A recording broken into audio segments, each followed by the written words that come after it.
I brought the cake to Mom's 60th, then my sister called me the family wallet, and my uncle toasted my misery, so I left quietly. But what happened next shattered them all. I'm 33 years old, and my name is Adam. If you'd asked me a few years ago what kind of man I wanted to be, I would have said generous, supportive, someone the family could count on. I never imagined that trying to be that person would turn me into something else entirely, someone invisible, taken for granted, and eventually, someone vengeful. My mother was turning 60, and the whole thing had been planned for months. A big rented venue, catered food, live music, flowers, decorations. The works. You'd think it was a wedding. My sister Claire took the reins on organizing it, but only in name. In reality, most of the planning was outsourced to me, as usual. Adam, can you just put the deposit down for now? You're better with the bakery than me? Can you just talk to them directly? Oh, and send the down payment for the band before Friday, please. It always started as just this one thing and always ended with my bank account bleeding dry in the name of being a good son. I never complained out loud. Maybe I should have.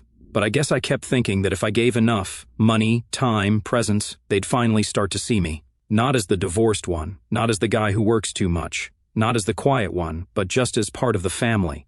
That night shattered any illusions I still had. The party was set to start at 7 p.m. I showed up a little early, carrying the cake myself, 2 tiers, vanilla bean with raspberry filling, handmade sugar flowers that matched Mom's favorite roses. I'd gone all out. It was the one part of the event I actually felt proud of. Walking in, I was barely through the door before I heard Claire's voice slice through the buzz of conversation like a sneer in stereo. "Oh, look," she said, not even trying to lower her voice. The family wallet finally showed up. There was laughter, actual laughter. My Uncle Jeff, half drunk already with his second gin and tonic in hand, clinked his glass and added, "To the child who gives the most but matters the least." I froze, cake box in my hands, smile frozen mid-hello. My cheeks burned. I think I said something like, "Hey," but it came out quieter than I meant. I scanned the crowd. Nobody looked uncomfortable. No one stepped in. They were all just smiling, like it was some inside joke they'd all been in on for years. Even Mom. She stood in her burgundy dress, pearls around her neck, a matching smile plastered across her face. "Don't make a scene," she said softly as I approached. "It's my day." That did something to me, something I didn't expect. It was like watching a bridge you didn't know you were standing on burn down in real time. I didn't respond. I didn't even put the cake on the table. I walked straight past the decorations, past the overpriced photographer snapping candids of everyone else's joy, and made my way to the reception desk.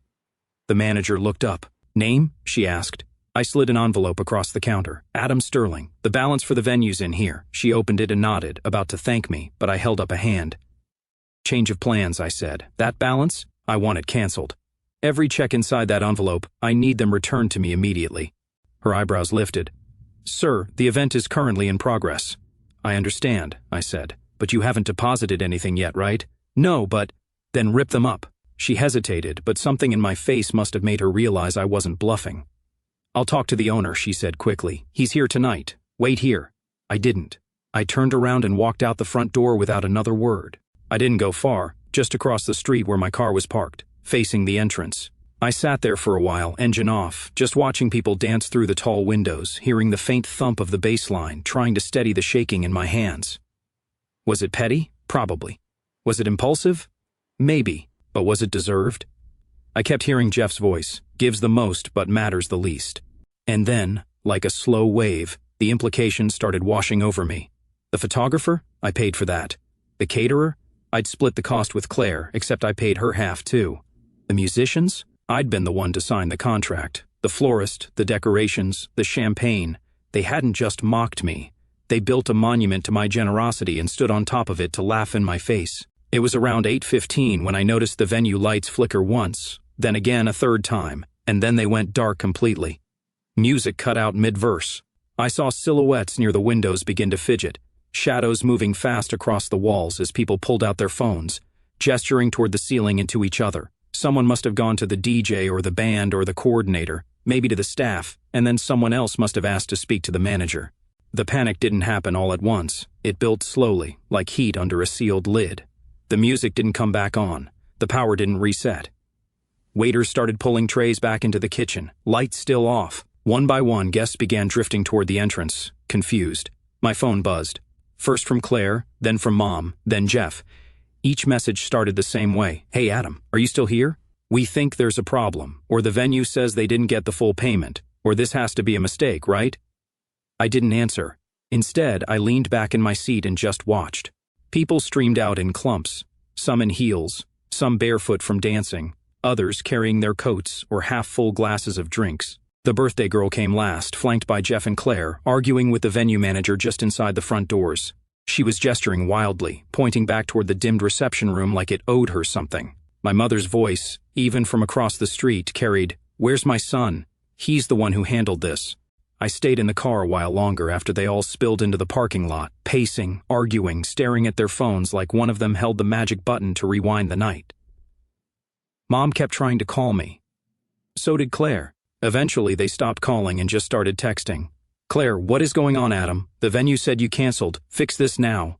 "Mom, I don't know what you're trying to prove, but this was supposed to be my special night. Jeff, you better get your butt back here and explain yourself." I read every word. Didn't respond. At 9:27 p.m., I turned my phone off and drove home. I didn't sleep that night, not because I was angry, though I was, but because something had shifted in me. It was like I'd finally opened a door I'd spent my whole life pretending didn't exist. A door labeled enough. The next morning, I woke up and started writing. Not texts, not emails, letters, real ones. I pulled out my checkbook and my calendar. I logged into every account I'd quietly used to support my family over the last several years and started listing them out. $1,200 monthly to Mom's rent, $400 monthly to Claire's son's daycare, $300 to Jeff's credit card debt, $250 to cover utilities at Mom's during winter, $8,000 for Claire's wedding dress 2 years ago, $15,000 loan. To Jeff, he never paid back, all the deposits I'd put down for the party, even the ones I hadn't canceled in time. Then I tallied the total, just north of $94,000. $94,000 over the last 6 years, quietly, without complaint, without acknowledgement. I don't make millions.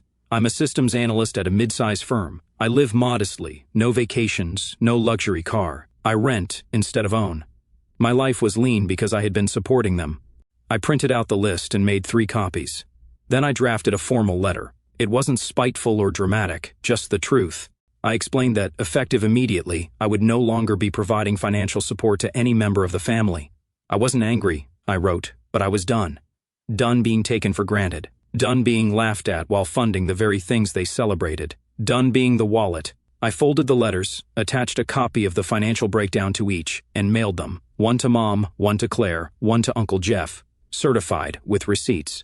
And then, for the first time in a long time, I took myself out for breakfast, sat alone, ordered Eggs Benedict and fresh orange juice, and tipped the waitress 40%. By the next day, my phone was back to buzzing. I turned it on that morning and watched the notifications roll in like waves. Claire texted, "Seriously, you're cutting off my daycare money over a joke?" Mom texted, "How dare you humiliate me at my own birthday and then send a list like I'm some charity case?" Jeff texted, "This is low, even for you." Low? I hadn't even started, because the second step of my plan wasn't just cutting off the money, it was exposing the ugly truth they all tried to keep under wraps. They depended on me. And without me, the scaffolding of their lives started to crack. Claire's daycare stopped accepting her late payments. She called in a panic 2 weeks later, begging me to just cover it until she figured something out. Jeff's landlord started sending final notices. I knew because I used to receive them on his behalf. And Mom? Mom finally had to face her landlord herself for the first time in years. Apparently, she told him I'd always pay by the 5th. When I didn't, she got the notice I used to intercept. But the moment that really brought it home, 2 weeks after the birthday party, I got a call from the venue manager. He said someone claiming to be my assistant had tried to rebook the party space using my name and discount code. The card declined. The name on it was Claire. They still thought I might fix it. That's when I decided to take it even further. See, I hadn't just been paying for their lifestyles, I'd been documenting it. Every Venmo transfer, every bank statement, every email. I had a paper trail, not because I planned to use it, at least not until now. So I put it together, a Google Drive folder, neatly sorted. Rent payments, Mom, childcare, Claire, credit transfers, Jeff, party expenses, breakdown, unpaid loans. Then I shared the folder with the entire extended family, aunts, cousins, even my grandmother. With it, I wrote a simple message. I'm stepping away from the family for a while. I don't want apologies. I want accountability. If you ever wondered why I seem distant or tired or disconnected, it's because I've spent years being laughed at by the people I was quietly saving. I'm done. I wish you all well. That's it. No drama, no insults, just truth. The fallout was nuclear. Some of my cousins reached out immediately, shocked, horrified, apologetic. One of them said, "I thought you were just the quiet one. I had no idea you were the one holding everything together." But from Mom, nothing. Radio silence for 3 days. Then a text, "I hope you're happy. The family's falling apart." I stared at it for a long time. Then I wrote back, "Maybe it needed to." And I left it at that, because this wasn't revenge. Not really. It was release. A slow, calculated dismantling of the pedestal they built on my back. But I wasn't done yet, because I just received an invitation. One they assumed I'd ignore. A new family dinner, hosted by Jeff, labeled a fresh start. I didn't respond right away to Jeff's invitation. The invite sat in my inbox for 2 full days, blinking unread like a dare. Titled, "Family Reset Dinner, Jeff's Place, Sunday, 6 p.m. The message beneath was short, almost suspiciously so. "Let's clear the air and start over. No drama, just family." It didn't mention the birthday disaster, didn't reference the folder, didn't include an apology or even my name, just family. Still, I RSVP'd yes.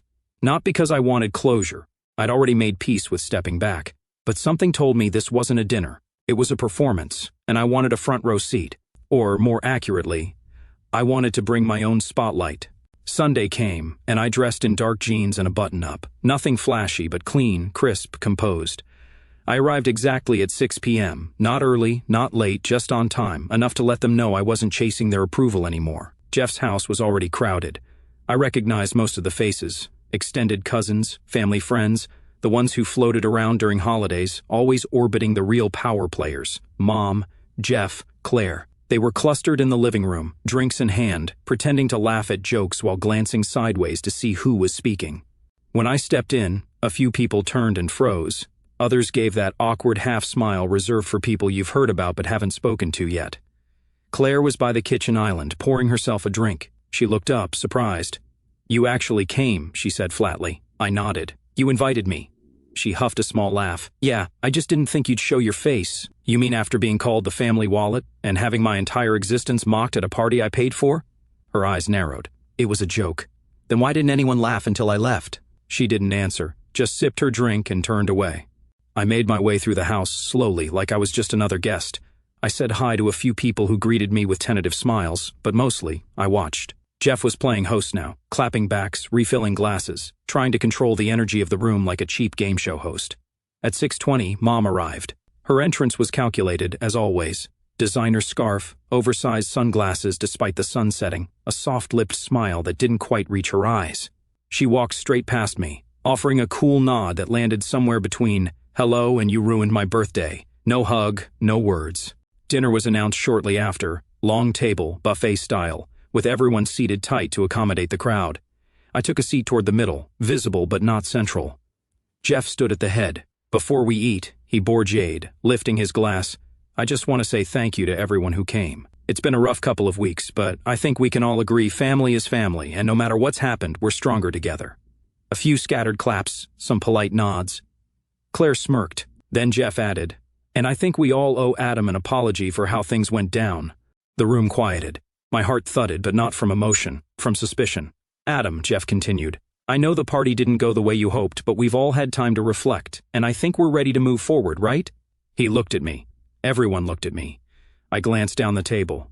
My mother was picking lint off her napkin. Claire was scrolling her phone beneath the tablecloth. I waited, counted to 5 in my head. "Do you really want to move forward?" I asked calmly. "Or do you just want the bank back open?" Jeff blinked. "That's not fair." "No." I turned to the room.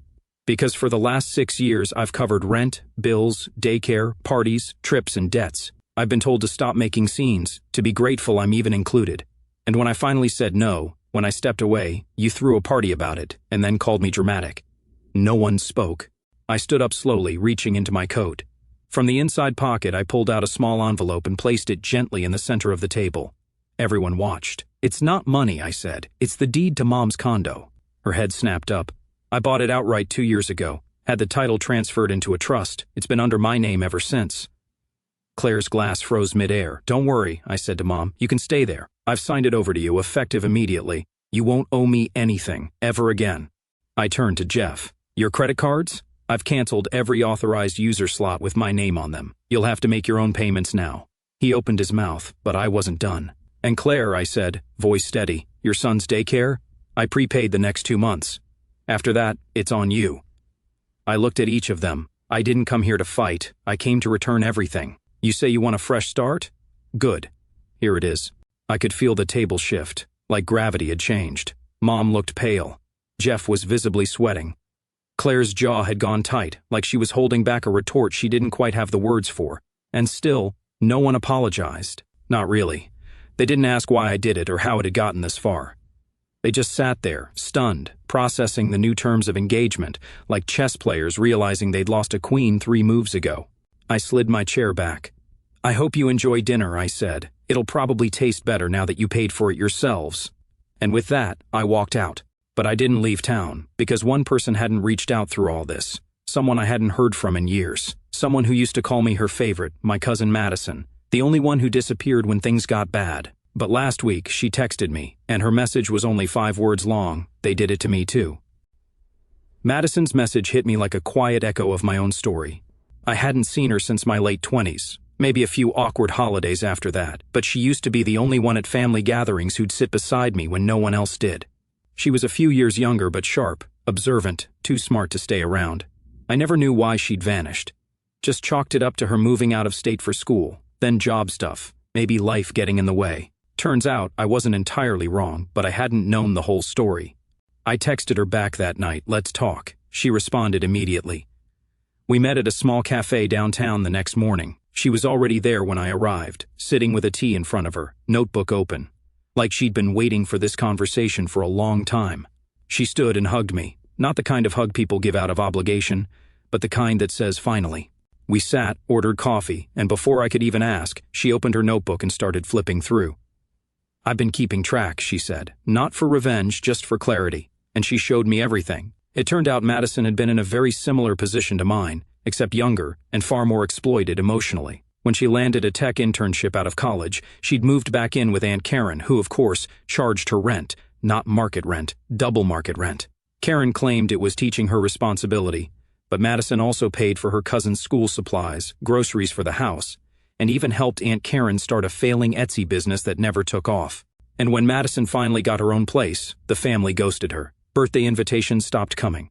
Group chats she was once part of mysteriously vanished. She'd been written off as selfish because she stopped being useful. She hadn't talked to Claire in years.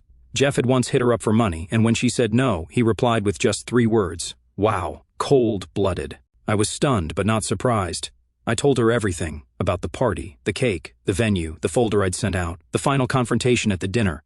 Madison laughed when I mentioned the deed to Mom's condo. "You always were too generous," she said. "But I'm glad you stopped." We talked for 2 hours, and by the end of it, we agreed on one thing. We weren't going to wait around anymore for apologies that were never coming. So we made a plan, not for vengeance, for peace.